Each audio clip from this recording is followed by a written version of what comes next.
Hey guys, OG Albina here, and I'm bringing you guys my Week 4 NCP Wi-Fi match. This week we are going up against Phantombass and his New York Cosmog. Unfortunately, last week we did take an L, dropping our record to 2-1. So this week is very important. We need to pick up some momentum and swing it back into our favor so we can go forward throughout the season and hopefully go into playoffs and win it all. So I do think this is a big turning point because it makes us either go 2 games over 500 or be stuck at 2-2. So we're definitely going to pull our hardest to try and win this week. So this week, like I said, we're going up against the New York Cosmog, and his team consists of the Victini, the Mammal Swine, the Azumarill, the Klefki, the Breloom, a Selgor, Steelix, Licky Licky, Flygon, Raichu, and Mega Sableye. As for our team, as always, we do have the Zygarde, Keldeo, Florges, Mega Aggron, Azov, Serena, Drapion, Staraptor, Alolan Marowak, Crystal, and the Rotom Fan.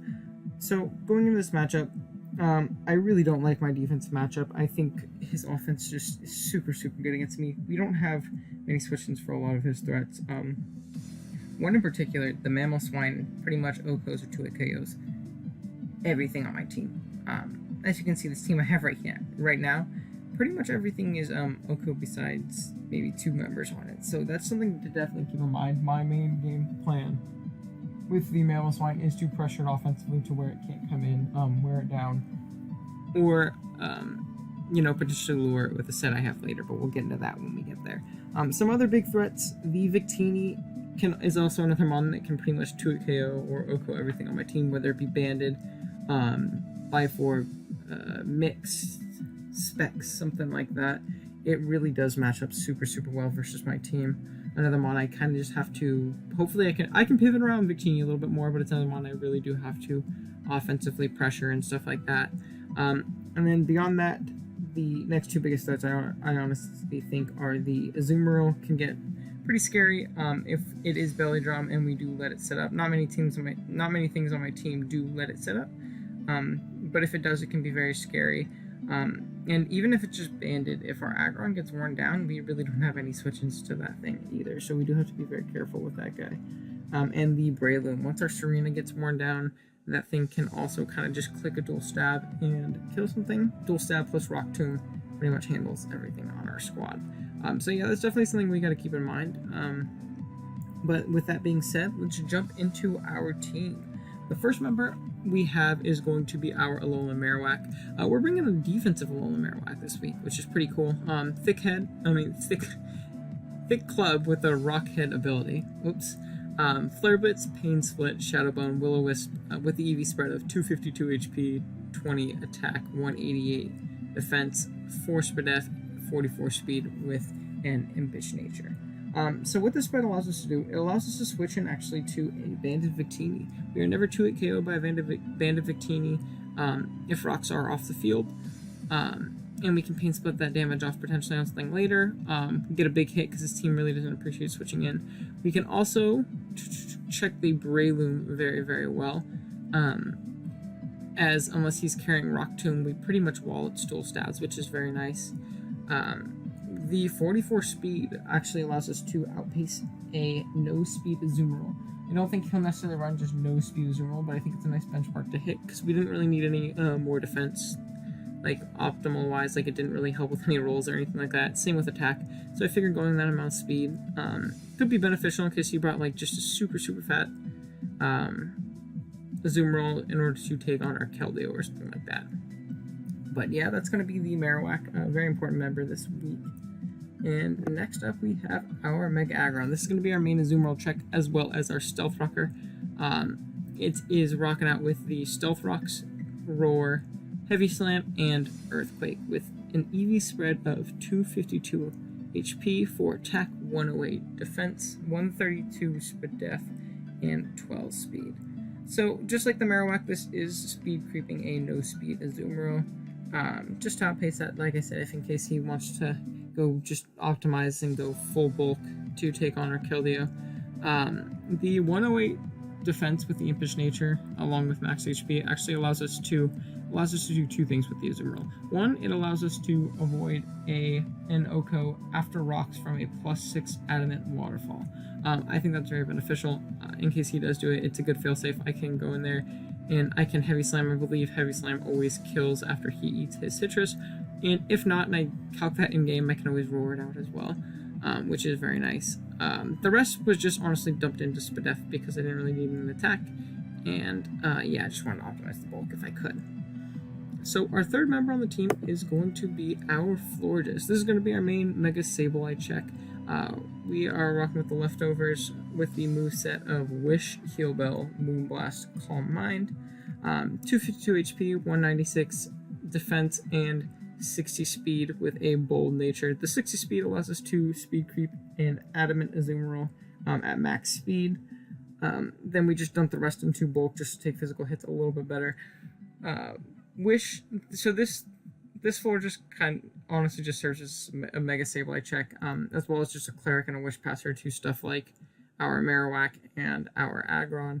But it does always beat Sableye 1v1 pretty much, unless we use up a lot of our Heal Bells. Wish is to obviously heal ourselves up. Heal Bell is to get away any Toxics or Will-O-Wisps that are thrown our way. Moonblast is obviously to do damage to that Sableye. I believe we do 2-hit KO it if it is before it's Calm Minded up. And Calm Mind is to be able to Calm Mind next to it in case he does bring Calm Mind Sableye. While I don't think that's likely, I think it's nice just to be able to beat it, because the rest of our team is pretty weak to Calm Mind Sableye, so I figured that was a good thing to have. The next member on our team is going to be our Azelf. We're bringing a Nasty Plot Azelf again, holding the Therium Z with Nasty Plot, Shadow Ball, Psychic, Dazzling Gleam. That coverage hits his entire team super, super well. Our EV spread is going to be 36 HP, 4 defense, 252 special attack, 4 Spadef, and 212 speed with a modest nature. So 212 speed, it isn't creeping a max speed Victini. I don't think he'll run max speed. I think he'll just try and creep our Zygarde. The only thing that he would be able to potentially speed tie with is our Staraptor, and he's a smart player. I think he realizes that if Staraptor comes, it's most likely going to be Choice Scarf. And he does, it's not a mon he really wants to risk a speed tie against anyways, because Victini is so good against our team. So I think he will, creep the Zygarde instead. And while I could have potentially just crapped it just in case, the damage output from Modest is super, super nice. It allows us to always 2-hit KO Mega Sableye with Dazzling Gleam. It allows us to kill it after rocks with a Therium Z Dazzling Gleam, or Oko it with a a +2 Dazzling Gleam, which I think can be very, very beneficial. So just the added power being that this is a good majority of our offensive pressure, as the rest of our team is pretty passive up to this point. I thought it was worth the gamble. So yeah, the next member on our team is going to be the Serena, holding the Yashi Berry with the Queenly Majesty ability. Moveset of U-Turn, Synthesis, Play Rough, and Power Whip. EV spread of 124 HP, 140 attack, and 244 speed with a Jolly Nature. So this Serena, it is speed creeping a max speed Breloom. This is our main Breloom check. This thing can pretty much always beat it 1v1. We are never 2-hit KO'd on the switch into Breloom. And we do always outspeed it. We do a huge chunk with Play Rough. We can always heal off with Synthesis. We can U-turn out if we think he's going to pivot out. That kind of thing. So yeah. And then Queenly Majesty, it's another reason I brought Serena is just because of the abundance of priority on his team.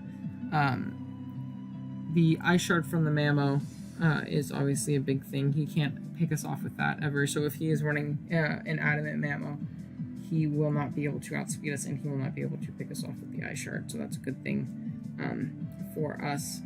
He cannot. This is a good deterrent for the Azumarill if he is Belly Drum, because even if we are weakened, we will always outspeed that thing and knock it out with a Power Whip. And he can't, +6 Aqua Jet us, which would do a pretty big chunk if we weren't Queenly Majesty. But being that we are, we can always beat that thing as long as we are alive, pretty much. And like I said, this thing pretty much walls the Breloom because he can't Mach Punch us or anything like that.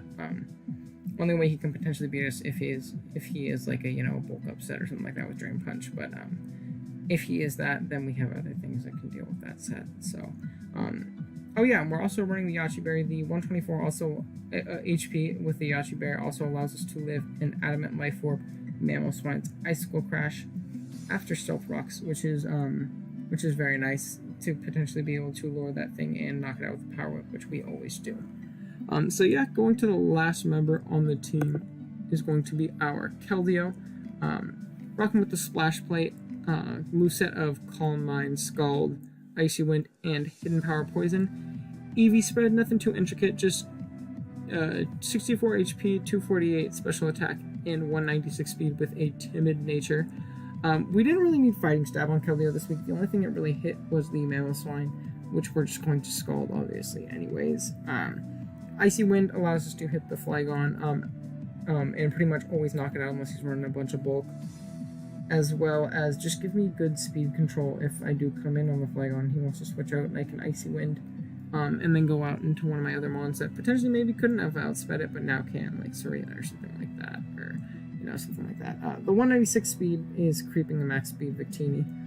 I didn't feel the need to be aggressive with my creeps on the Keldeo just in case he was the max speed Victini, because if Azel falls through, this is my only way of revenging that Victini. So I figured having something that could speed creep it was very beneficial, and even if I was creeping the Zygarde, I don't think I could have gone Modest anyways. So I did just go with that. I almost went Life Orb as the item, because it just did so much damage to his entire team. He really does not like switching into Keldeo's dual stabs or anything like that. But I figured it would get worn down too quick, especially with the prospect that I am not putting removal this week. So if he does get hazards up and I'm constantly taking Life Orb recoil, that's one of our biggest offensive threats, worn down pretty quickly, as he does have a couple things that can outspeed it and knock it out. The Splash Plate still does allow me to 2-hit KO a Sableye with Scald if he isn't Spadef. So that was the real benchmark I wanted to hit with Life Orb anyways. So I figured that Splash Plate would just do the job, as I'm 90% of the time just going to be spamming Scald. It also gives me, he needs a min roll. I need, a min roll to not knock out the Victini with Scald and the Splash Plate. So yeah, that's going to be the team. Let's jump right into the battle. Alright guys, here we are with the battle. So looking at the team that our opponent decided to bring this week, it looks like he elected to go with the Mega Sableye, the Zoomeril, the Breloom, the Selgor, the Flygon, and the Victini. First thing I noticed right off the bat is no Mammal Swine, and that is absolutely amazing, because like I talked about in the team builder portion, we have nothing for that thing. It basically just 2 taps or 1 taps everything on our entire roster. So not having to deal with that, defensively at least, is going to be absolutely amazing. He did bring the Victini though, which is definitely the biggest threat to our team. It's another mon that can essentially just kind of 2-tap our entire team depending on its set. So lead matchup wise, I definitely wanted to lead off with our Marowak, because if he did decide to just straight raw lead the Victini, we were in a very bad position right off the bat. So I did want to kind of combat against that if I could, not just let it get a free chunk off me for free. So yeah, let's just jump right into the battle and see how everything goes. Like I said, we are going to lead with the Alolan Marowak, as we'll see that he elects to lead with the Mega Sableye, which is definitely not a favorable lead matchup for us, being that we definitely don't want to be knocked off because we don't want to lose our Thick Club, which is going to be providing most of our damage. We don't want to take a Shadow Ball. We don't want to get Toxic, anything like that. So we're definitely going to switch right out here into our Florges, because this Florges, especially at full, can pretty much take on any kind of Mega Sableye that there is without much fear, where if he's Calm Mind, I boost up with him. If he's, status, I can just Heal Bell it off.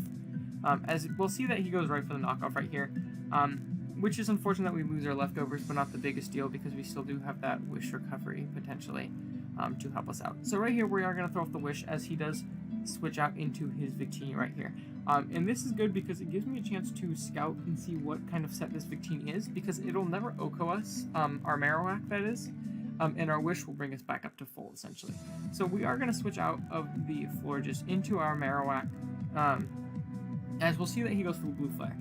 and this does half. It's a guaranteed 2-hit KO because he specs. That's the only way he did that damage. He used choice specs, and a resisted move was doing half to my check to this. So, that's very bad for us later. We really can't afford to let this thing come in for free at all this game, so that's just something to keep in mind going forward, as I will just go straight for the Shadow Bone. I could have went for the Flare Blitz and potentially 2-hit KO this thing, but I didn't want to mess around with it. And that Shadow Bone damage does give me information and let me know that he is a physically defensive Sableye. So that makes our Azelf a little bit nicer in the back, that makes our Keldeo a little bit nicer in the back as well. We're going to pull the switch out into our Florges, as he does just go for the recover. And right here, with the same mindset of not wanting to let that Victini in for free, I am going to double out. I'm going to try and go out into my Keldeo, being that I know for a fact his damage earlier showed us that he was not choice scarfed. Even if he's not specs and he got like a max roll, there's no way he was doing that damage. As he does switch out into his Azuma right here. So that's definitely not favorable for us. We're going to have to switch out right here. I'm going to go into my Serena, being that I'm still pre-Mega on my Aggron. So we're taking a water move definitely isn't very advantageous on that. As he does go for the knockoff, losing the Yachi Berry does suck. But it's, well, it doesn't really, honestly, because he didn't bring the Mamoswine, that was only here for that to potentially lower that. So he is going to switch out right here. I'm going to go straight for the U-turn. Don't want to let that Victini in. Don't want to let any of his offensive threats in on me power whipping or something like that. So we're going to U-turn out, make the safe play. And we're going to go into our Azelf. Looking back, I kind of do regret this play because going straight into the Azelf on the Mega Sableye screams that I'm going to click Dazzling Gleam, Z Dazzling Gleam, something like that.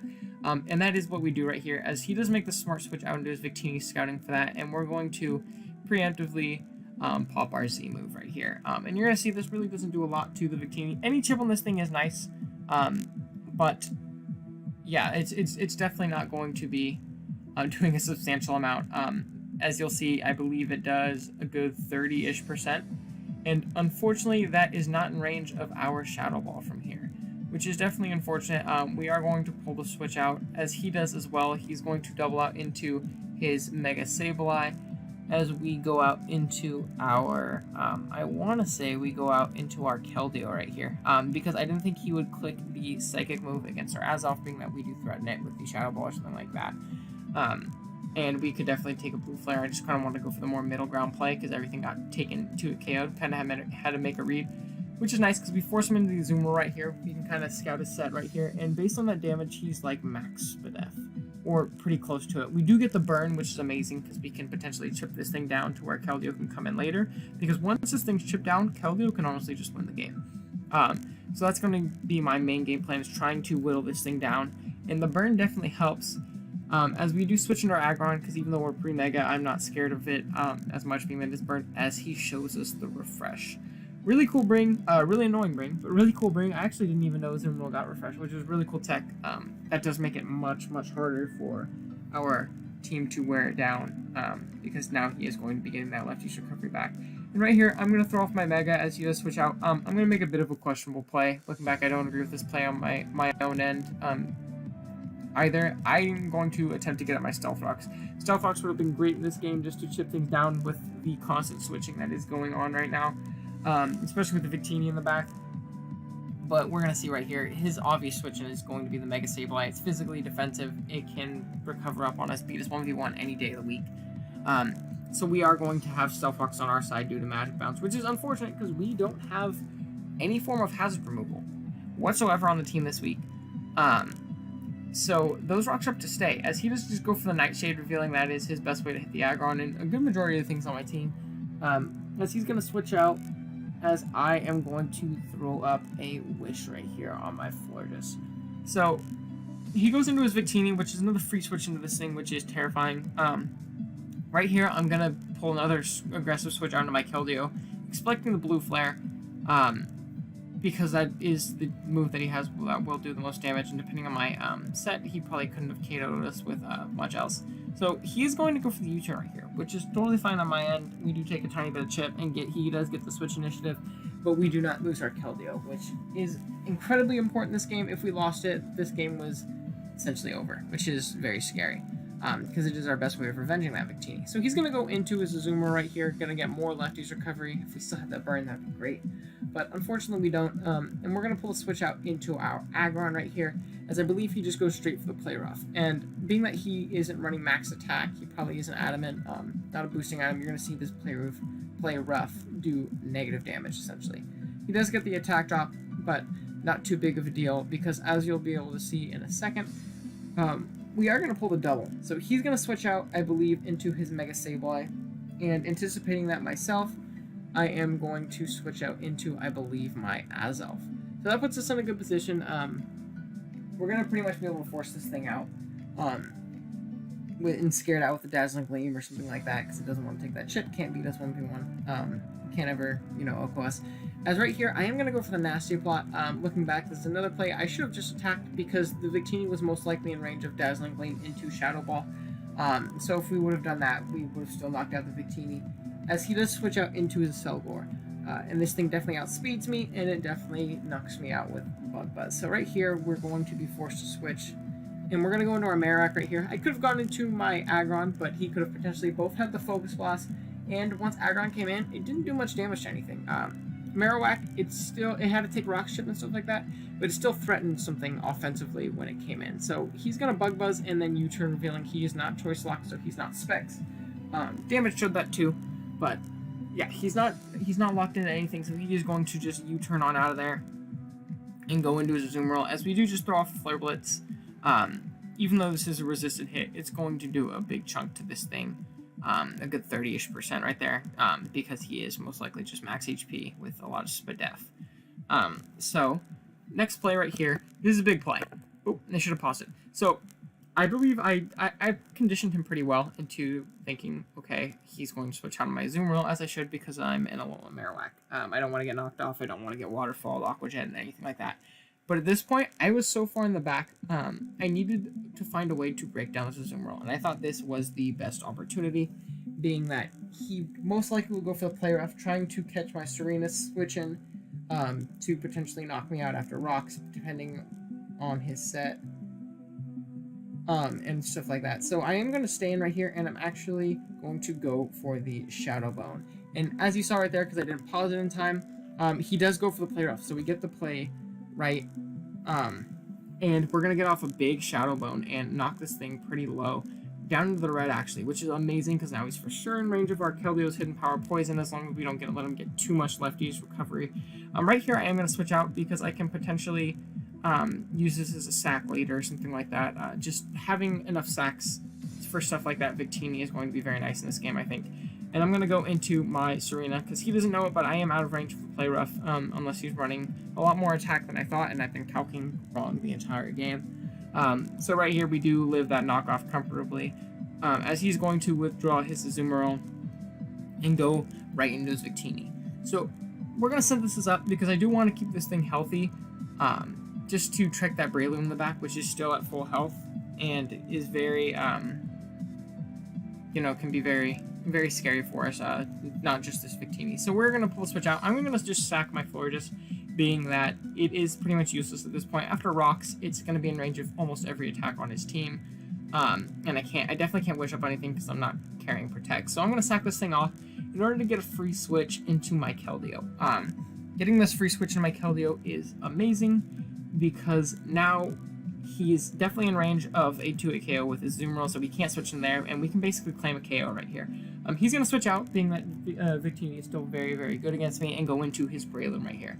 And you're going to see, this is a max HP Breloom based on calcs, and after the game I confirmed it was a very bulky Breloom, and that does a good 40%, so he's definitely in range. We do get the burn, which does help us out a bit, but he's definitely in range of a Hidden Power Poison, because from the calcs it didn't look like he's running any Spadef, based on the skull damage, and we are able to knock him out right there, which is great, being that we did knock him out. That's a huge start to my team gone, and it lets me play more freely with the Serena in the back. So we're going to go for the Hidden Power right here on the Azumarill. I'm assuming he thought I was Hidden Power flying for his Breloom, so he went into this. So we're going to be able to knock that out too and go 5-4, which is amazing, because we knocked that thing out and he doesn't really have much. So right here, he goes into his Victini. After the game, he told me he did this because, based on Scald damage earlier, Skull plus Splash Plate. He thought I was modest based on some rolls because I got some higher rolls, but we weren't, so we were able to actually outspeed him and kill him. So that is great. Thank you to Wi-Fi for not making, not having percentages and making that a little bit easier on me. So he's going to go into his Mega Sableye right here. We do 2-hit KO this thing always from the range it's at, especially being that it is just max HP. It's not running much def, if any at all. As he does go for the Nightshade and chip us down, and we're going to claim another kill with Keldeo as we 2-hit KO him with Scald. Could have Calm Minded, but didn't see the point because we didn't OHKO him after Calm Mind. We would have 2-KO'd him anyways, and we just would have taken more chip. So right here, he's going to go into his Selgo right here. We do have a chance to live an Energy Ball, depending on, if he's timid or modest from this range. So I am just going to leave it in, not wanting to risk anything else on my team right here. As he does go for the Bug Buzz, showing us that this is probably the best thing he has to hit us. We're going to go for the Scald and bring him down pretty low. We don't KO him, but as you can see, we are out of range of another Bug Buzz right here. So we're going to be able to pick up another kill with Keldeo, the 5th kill of the game for this thing. This thing's an absolute monster, becoming one of my favorite mons to use in the format. I believe this pick brings it up to 15 kills right here throughout 4 weeks in the season, which is just pretty mind-boggling. He's going to go into his Flygon. This pretty much seals the game. As long as I can hit my Icy Wind here, if he's Scarf right here, he can't lock in anyone moving beat us, and if he's DD and we get the Icy Wind, we will, negate his speed boost. As we do hit it, and we bring him down super, super low, depending on his, if he was no HP, that was a roll, and if he was running some, he could have definitely avoided it, being it was only 55 base attack. So we do miss it on the KO, and Keldeo does unfortunately go down, losing us a point in differential. That's totally fine.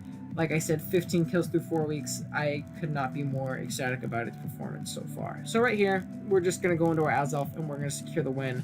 We're going to click Psychic and knock this thing out and pick up the 4-0 victory on the back of Keldeo just mowing through his team once that Azumarill went down. So yeah, GG to Phantombass. Like I said, it was a very close game. I was in the back for a good majority. And I don't think the score is indicative of how close it was at all, because once I got that chip on the Azumarill, I honestly, if I think I didn't make that play, I think I would have lost this game, because I really just didn't have a good way to breaking his team, besides maybe making that play with the Marowak or potentially, punching a hole with my Azelf or something like that. But yeah, if you guys did enjoy, be sure to drop a like, subscribe so you can catch our week 5 as it goes up next week. So from here on out, it will only be one NCP video a week, being that we are all caught up now. So it'll only be one a week. I am potentially going to be uploading another league to the channel, which will be a Cap League, the create a Pokemon thing that Smogon does and stuff like that. A buddy of mine, excellent name, runs a league, and I really like my draft there. So I'm thinking of potentially uploading it because the team's super fun. So yeah, hopefully we can bring that. And yeah, thank you guys so much for watching. See you guys next time. Later.